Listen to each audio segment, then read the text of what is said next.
ঈদ স্বস্তিদায়ক হলেও নিত্যপণ্যের দাম নিয়ে উদ্বেগ রয়েছে বলে জানিয়েছেন সড়ক পরিবহন ও সেতুমন্ত্রী ওবায়দুল কাদের।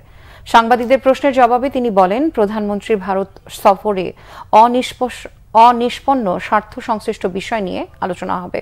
সেন্ট মার্টিন ইস্যুতে ফখরুলের ফাঁদে সরকার পা দেবে না বলেও জানান Obaidul Quader. Report রিসান নাসরুল্লাহর।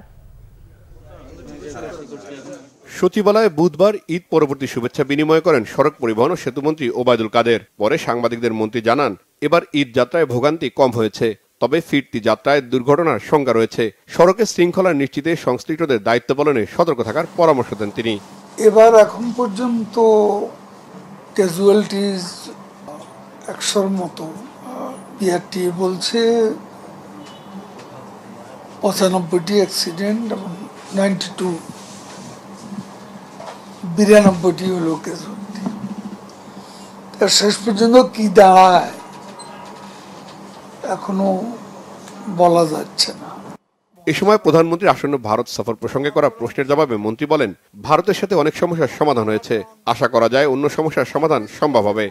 Myanmar provocation দিক, তাদের সাথে আমরা আলাপ আলোচনা করে সমাধান করব। আমরা যুদ্ধে জড়াবো না। তারা যদি আক্রমণে আসে তো আমরা কি বসে থাকবো? আমরা বসে বসে আঙ্গুল চুষবো? আমাদের গোপালটা জবাব দিতে হবে যদি আক্রমণ। আমরা তো এখনো আক্রমণ দেখিনি।